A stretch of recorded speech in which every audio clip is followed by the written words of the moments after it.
Welcome back. हम लोग general science में बायोलॉजी पढ़ रहे हैं। पाचन तंत्र पर चर्चा हो रही थी पिछले क्लास में। पाचन तंत्र का कुछ भाग पढ़े थे। आज का टॉपिक्स होगा आमाशय। मुख गुहा के बारे में जानकारी लिए थे, उसमें दांत, जीभ, लार ग्रंथि ये सब चर्चा हुआ था। मुख गुहा में गला से पाइप लगा रहता है।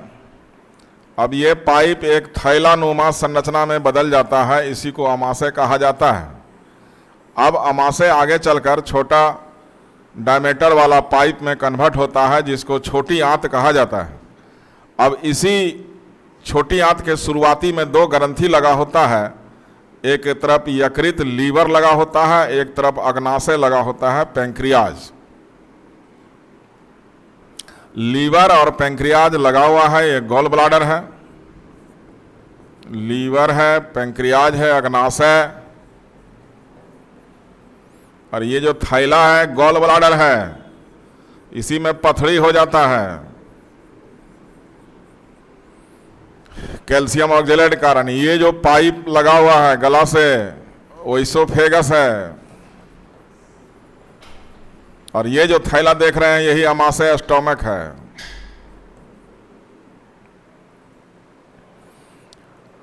अब मुख गुहा से लार ग्रंथि का सिक्रीशन निकला, पाचन हुआ। अब इस पाइप में प्रवेश किया भोजन, तो यहाँ पर कोई पाचन नहीं हुआ, तो कहेगा कि आहार नली के किस भाग में पाचन नहीं हुआ, तो इसोफेगस आंसर होगा। अब भोजन यहाँ आ गया, अब इसका दूसरा राउंड का पाचन शुरू होगा। तो इसके दीवार में ग्रंथि पाई जाती है, उस ग्रंथि को गैस्ट्रिक ग्लैंड या जठर ग्रंथि कहते हैं, जिससे गैस्ट्रिक जूस निकलेगा, और उस गैस्ट्रिक जूस का पीएच मान 1.5 से 2.5 यानी अम्लीय होगा। और इस गैस्ट्रिक जूस में 3 प्रकार के पदार्थ होंगे, HCl, पेप्सिन एंजाइम और रेनिन एंजाइम। HCl जो है भोजन को अम्लीय माध्यम प्रदान करेगा, पेप्सिन एंजाइम प्रोटीन पर एक्शन लेगा, और रेनिन एंजाइम स्पेशल प्रोटीन जिसका नाम है केसिन जो दूध में पाया जाता है उस पर एक्शन लेगा। इस प्रकार से सेकेंड राउंड का पाचन होगा। तो सेकेंड राउंड में आमाशय से निकला गैस्ट्रिक जूस, तो कहां से निकला? तो गैस्ट्रिक ग्लैंड से। गैस्ट्रिक ग्लैंड से क्या निकला? तो गैस्ट्रिक जूस, और इसका पीएच हो गया 1.5 से 2.5। अब गैस्ट्रिक जूस में क्या क्या रहेगा? तो HCl, पेप्सिन और रेनिन।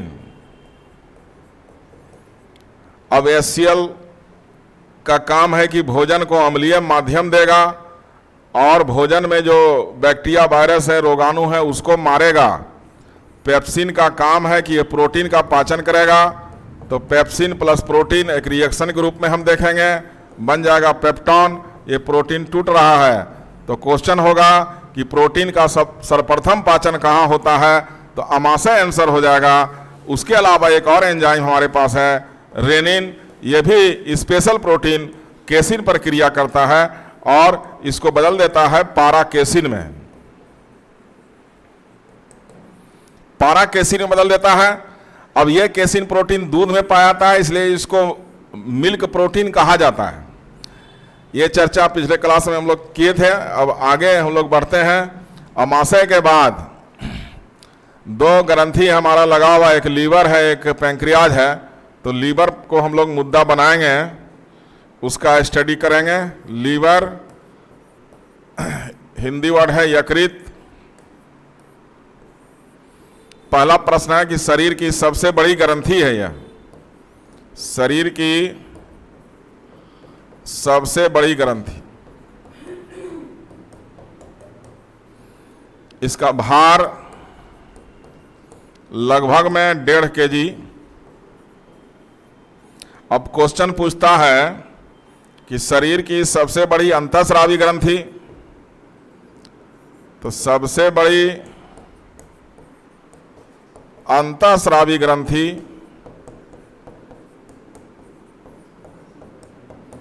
तब आंसर होता है थायराइड ग्रंथि।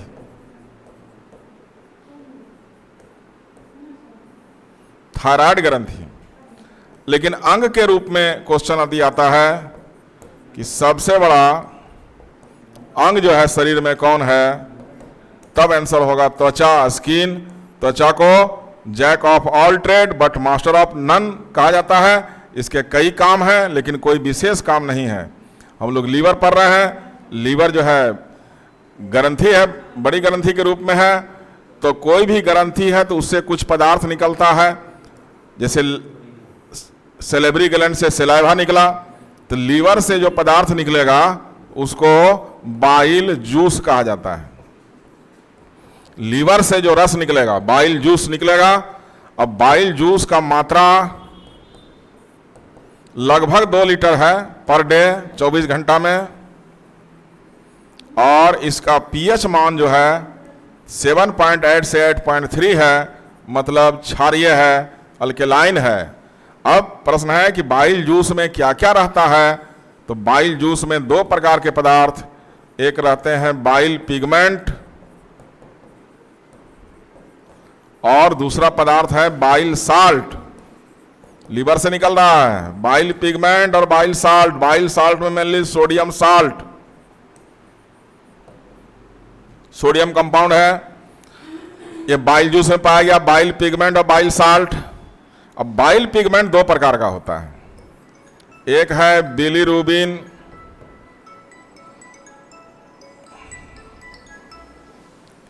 बिलीरुबिन ये, और एक है बिलीवर्डिन। ये पीला रंग का होता है और ये हरा रंग का होता है। 2 प्रकार का pigment, bile pigment, bilirubin, biliverdin, पीला हरा। अब ये पिगमेंट बना कैसे, इस चीज को जानेंगे। तो ये पिगमेंट बनता कैसे है, तो आरबीसी के टूटने से। कि हम जानते हैं कि आरबीसी का लाइफ जो 120 दिन होता है, तो 120 दिन के बाद आरबीसी का डेथ होता है। तो आरबीसी का जो बेकार पार्ट है वो पिगमेंट में बदल जाता है, और आरबीसी का जो उपयोगी भाग है जिससे नया आरबीसी बन सकता है, यानी जो रॉ मटेरियल है, तो वो चला जाता है कहाँ पर, स्प्लीन में, पलीहा में हिंदी वर्ड है स्प्लीन, पलीहा। इसलिए स्प्लीन या पलीहा को आरबीसी का कब्रगाह या शरीर का ब्लड बैंक कहा जाता है।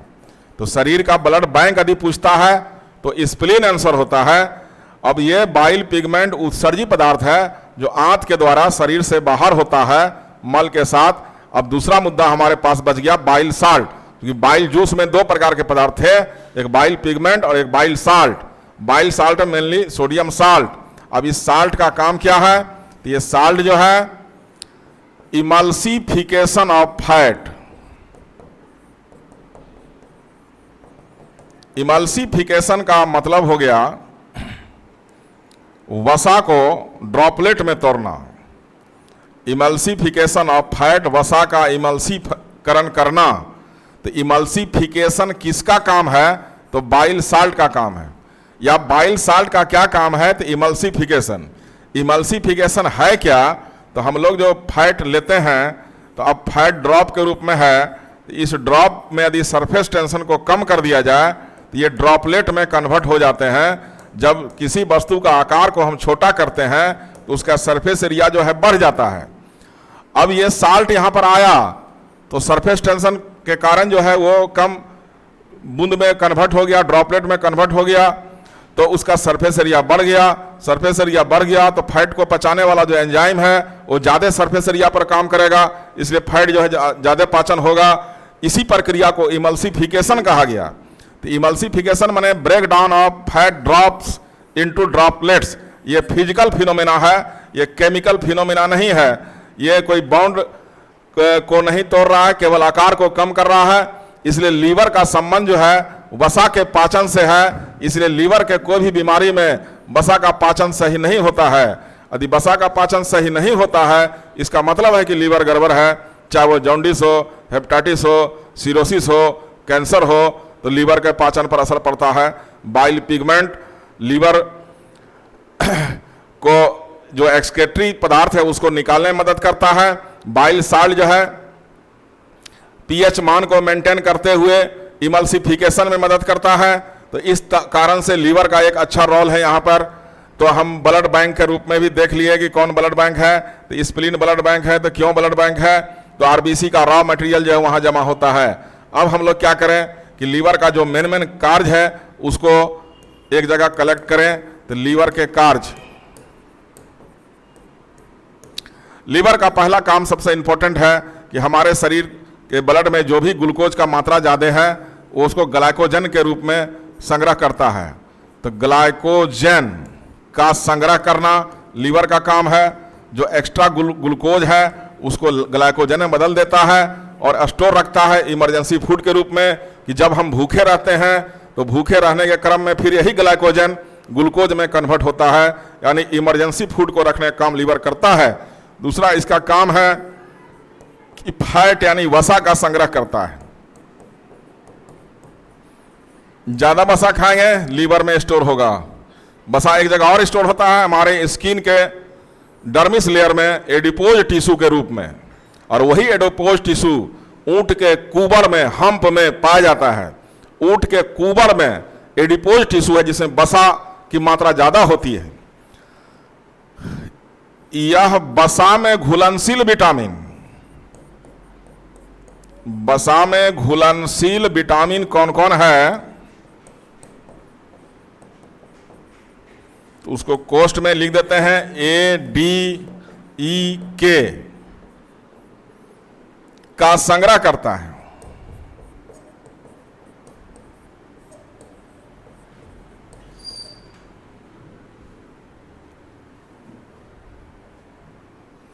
इसका चौथा काम है कि यह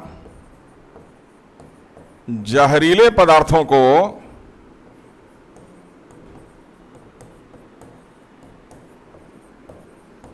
उदासीन बनाता है, न्यूट्रल बनाता है।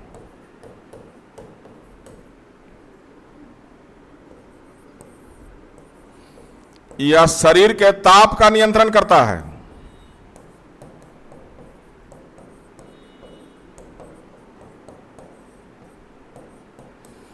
ताप नियंत्रण में 3 आंसर होता है, ध्यान से देख लीजिए यहां पर।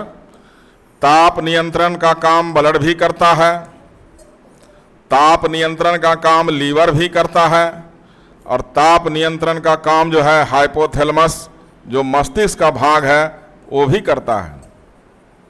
तो ताप नियंत्रण में 3 आंसर होगा।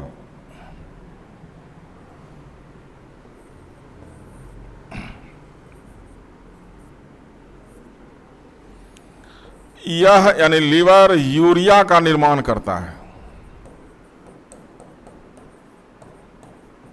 यूरिया आता कहां से है तो उसको समझेंगे कि हम लोग प्रोटीन खाते हैं डाइट में, तो प्रोटीन में नाइट्रोजन होता है। प्रोटीन टूटने के बाद अमोनिया बनता है। अमोनिया जहरीला पदार्थ है। यूरिया भी जहरीला है, लेकिन यूरिया से ज़्यादा जहरीला अमोनिया है। Urea is more poisonous than ammonia. तो लीवर का काम क्या है कि अमोनिया ज़्यादा पॉइजनस है तो उसको जो है कम पॉइजनस यूरिया में कन्वर्ट करता है। यानी यूरिया निर्माण कैसे होता है तो अमोनिया का कन्वर्सन यूरिया में है, और यही यूरिया जो है मूत्र के द्वारा बाहर होता है, ब्लड के द्वारा जाएगा, किडनी में फिल्टर होगा, यूरिया मूत्र से बाहर निकलेगा। यदि किडनी खराब हो जाए तो ब्लड में यूरिया का मात्रा बढ़ जाती है। बीमारी का नाम यूरेमिया है, जिसके कारण मौत हो जाता है। इसका एक काम और है कि भ्रूण अवस्था में, एम्ब्रियोनिक कंडीशन, यकृत के द्वारा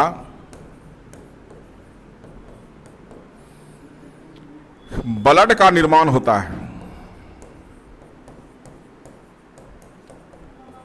ब्लड का निर्माण हम लोगों में अस्थि मज्जा यानी बोन मैरो के द्वारा होता है, लेकिन एम्ब्रियोनिक कंडीशन में जब तक बोन नहीं बनता है तब तक भ्रूण में लीवर और स्प्लीन दोनों रोल करता है। जो ब्लड है WBC RBC उसका निर्माण करता है, लेकिन हम लोग के कंडीशन में नहीं करता है, ये केवल भ्रूण अवस्था में ही करता है।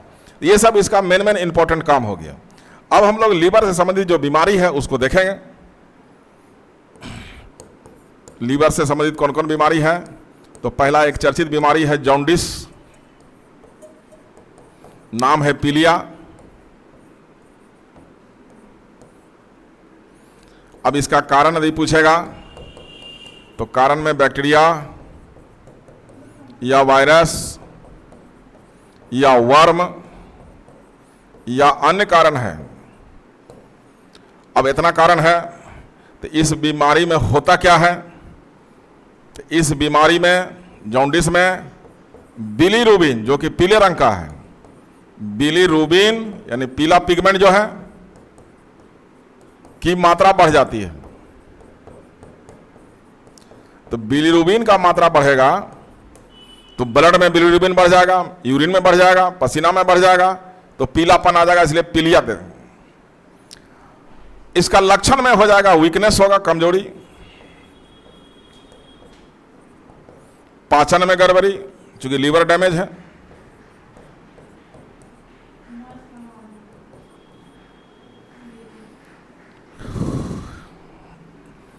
हार्ट अटैक भी हो सकता है, आरबीसी का कमी होगा, एनीमिक होगा पेशेंट। दूसरा बीमारी लेंगे हेपेटाइटिस। हेपेटाइटिस जल जनित रोग है, वाटर बॉर्न डिजीज। ऐसा भी क्वेश्चन है कि वाटर बॉर्न डिजीज। टाइफाइड भी वाटर बॉर्न है, हैजा भी वाटर बॉर्न है, हेपेटाइटिस भी वाटर बॉर्न है, जॉन्डिस भी वाटर बॉर्न है। अब हेपेटाइटिस का कारण यदि पूछता है तो सिंगल आंसर है वायरस। इसका लक्षण यदि पूछता है तो लक्षण 3 स्टेप में है। पहला जॉन्डिस होगा, तो सभी जॉन्डिस हेपेटाइटिस नहीं है, लेकिन सभी हेपेटाइटिस जॉन्डिस हैं। दूसरा स्टेप में लीवर सिरोसिस, लीवर सड़ने लगेगा, सिरोसिस माने सड़ना। और इसका एडवांस स्टेज है लीवर कैंसर। चूंकि कैंसर लाइलाज बीमारी है, इसलिए हेपेटाइटिस भी लाइलाज है, मौत है। हेपेटाइटिस का प्रकार यदि देखा जाए तो प्रकार कई है, A B C D F G K, जिसमें ए बी सी भारत में पाया जाता है, ए बी सी भारत में पाया जाता है। और सबसे खतरनाक यदि पूछेगा तो बी होता है। इलाज नहीं है इस बीमारी का, लेकिन रोकथाम है। तो prevention is better than cure. रोकथाम कैसे है? तो टीकाकरण के द्वारा, वैक्सीनेशन। जो व्यक्ति इसका टीका ले लेगा उसको आजीवन यह बीमारी नहीं होगा, और जिसको एक बार हो गया तो आजीवन छुटकारा नहीं होगा। दोनों तरह का कंडीशन है इसमें। बीमारी नंबर हम 3 जाते हैं, गॉल स्टोन। गॉल ब्लाडर में पथरी होता है। अब उस पथरी का कारण एक रसायन है, तो कौन सा रसायन है? तो कैल्शियम ऑक्जेलेट। हमारे शरीर में 3 जगह पत्थर बनता है, एक अग्नाशय के ऊपर, दूसरा लीवर के गॉल ब्लाडर में, तीसरा जो है पैंक्रियाज यानी अग्नाशय, तीसरा जो है किडनी के ऊपर। किडनी, अग्नाशय और गॉल ब्लाडर में पत्थर का निर्माण होता है, साइज बढ़ते जाएगा। कंपाउंड का नाम है कैल्शियम ऑक्जेलेट। ज़्यादा कैल्शियम खाने से पथरी बनने का संभावना बढ़ जाता है। कम कैल्शियम खाने से हड्डी का बीमारी, ऑस्टियोपोरोसिस, ऑस्टियोमलेशिया जैसा बीमारी होता है। इसलिए कैल्शियम ज़्यादा भी नहीं खाना है, कम भी नहीं खाना है, बीच में चलना है। बीच का मतलब संतुलित आहार होता है कि जो डोज है उसी को लेते रहना है। इस तरह से हम लोग लीवर को पढ़ रहे हैं। तो एक बार हम रिपीट कर देते हैं कि लीवर जो है शरीर की सबसे बड़ी ग्रंथि है। इसका भार लगभग 1.5 kg है। लेकिन यदि सबसे बड़ी अंतःस्रावी ग्रंथि पूछता है तो आंसर होगा थायराइड ग्रंथि, और सबसे छोटी अंतःस्रावी ग्रंथि पूछेगा तो पिट्यूटरी या पीयूष ग्रंथि। सबसे बड़ा अंग यदि पूछता है त्वचा होता है। लीवर एक ग्रंथि है, तो कोई भी ग्रंथि है तो उससे कुछ निकलता है, तो लीवर से बाइल जूस निकलता है। कितना निकलता है? तो 2 लीटर पर डे। पीएच मान क्या होगा? 7.8 से 8.3, जो क्षारीय होगा। अब बाइल जूस में क्या क्या रहता है? 2 पदार्थ हम दिए हैं, बाइल पिगमेंट और बाइल साल्ट।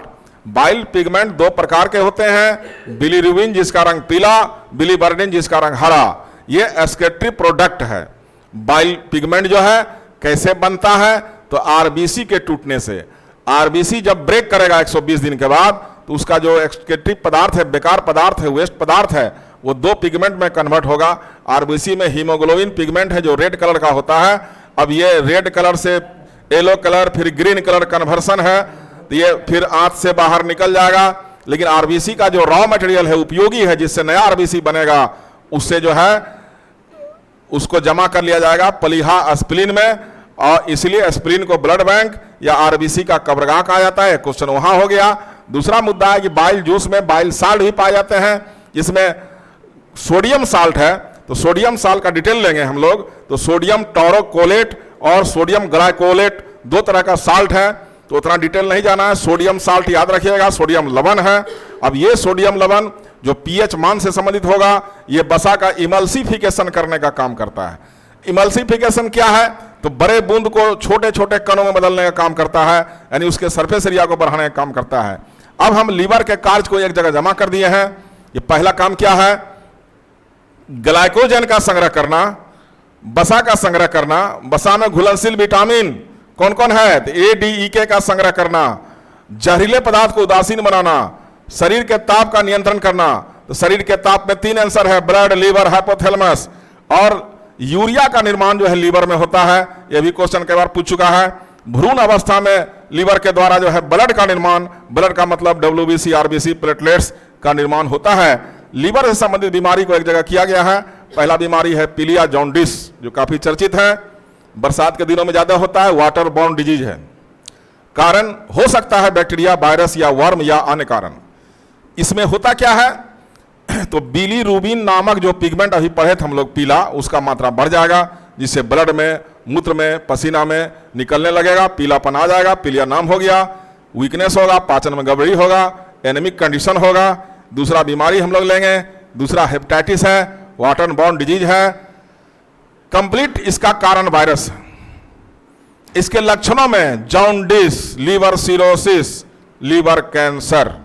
हेपेटाइटिस का प्रकार ABCD FG के, जिसमें ABC भारत में है, सबसे खतरनाक B है, इसका इलाज नहीं है, टीकाकरण के द्वारा रोकथाम है। अब एक बीमारी है गॉल स्टोन, जिसका कारण लिखा गया कैल्शियम ऑक्जेलेट। अब एक क्वेश्चन होगा कि दैनिक शराब पीने वाले व्यक्तियों में, दैनिक शराब पीने वाले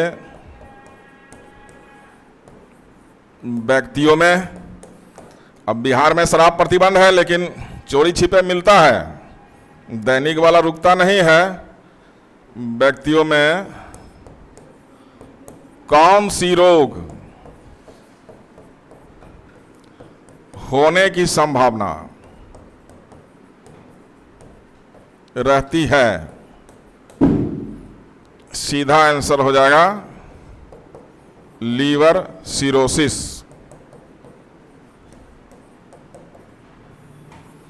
अल्कोहल जो है लीवर को डिस्टर्ब करता है। हायर एंटीबायोटिक जो है किडनी को डिस्टर्ब करता है। सोडियम पोटेशियम जो है हार्ट और ब्लड प्रेशर को चढ़ाता है। तो इस तरह से अलग अलग तत्व है जो हमारे शरीर के अंगों को डिस्टर्ब करता है। यदि हम कैडमियम लेंगे तो किडनी में इटाई नामक रोग होगा। सीसा लेंगे तो लंग कैंसर होगा। उसी प्रकार से मैग्नीशियम मसल के लिए जरूरी है। तो अलग अलग तत्व है जो हमारे शरीर पर इफेक्ट करता है। इसलिए डाइट में जो है विभिन्न प्रकार के लवण लेना आवश्यक होता है, विभिन्न प्रकार के विटामिन लेना आवश्यक होता है। केवल कार्बोहाइड्रेट प्रोटीन लेने से काम नहीं चलता है। साइड एक्स्ट्रा है लवण, जो हमारे शरीर के मेटाबॉलिक एक्टिविटी, सेल के मेटाबॉलिक एक्टिविटी, जो जैविक क्रिया है उसका नियंत्रण करता है। ऊर्जा उससे नहीं मिलता है। ऊर्जा जब भी मिलेगा कार्बोहाइड्रेट प्रोटीन फैट से, लेकिन विटामिन लवण जो है वो आवश्यक होते हैं उस रिएक्शन को मैनेज करने के लिए जो एनर्जी देता है। इसलिए ये को एंजाइम, को फैक्टर और जो है उत्प्रेरक के रूप में यूज होता है। इसलिए calcium, magnesium, sodium, potassium, iodine ये सब जरूरी होता है एक्स्ट्रा तत्व के रूप में। इसलिए खाना खाते समय इस चीज का ध्यान रखना चाहिए कि हम अधिक से अधिक लवण और विटामिन भी लें जो सब्जी में, फल में पाया जाता है। हम लोग लीवर पढ़ रहे हैं। छोटी आंत आ गया था। छोटी आंत में 2 ग्रंथि था, एक लीवर, एक अग्नाशय। अगला स्टडी हम लोग का अग्नाशय यानी पैंक्रियाज का होगा। आज इतना ही। जय हिंद।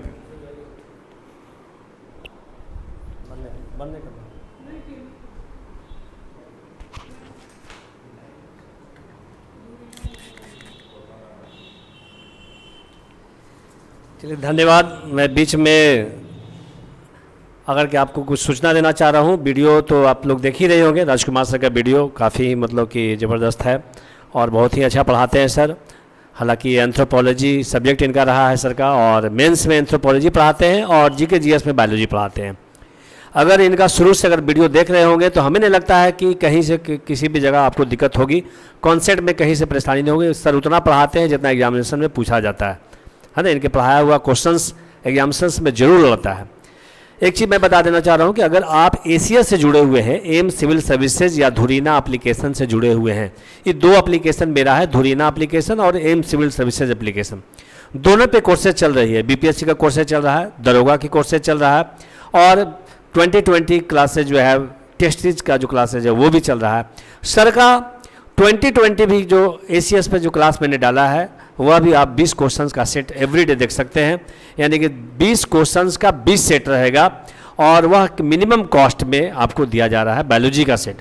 तो जो लड़के अगर क्वेश्चंस ऑब्जेक्टिव क्वेश्चंस को देखना चाहेंगे तो एसीएस पे जाकर करके आप उसको सॉल्व कर सकते हैं, या आप उसको प्रोसेसिंग फी दे करके, एक मिनिमम चार्ज है 51 रुपया मिनिमम चार्ज होगा या 55 रुपया जो भी होगा देख लेंगे आप, तो उतना चार्ज दे करके आप उसको कोर्सेज को आगे बढ़ा सकते हैं और अपना कॉन्सेप्ट को बेहतरीन ढंग से क्लियर कर सकते हैं।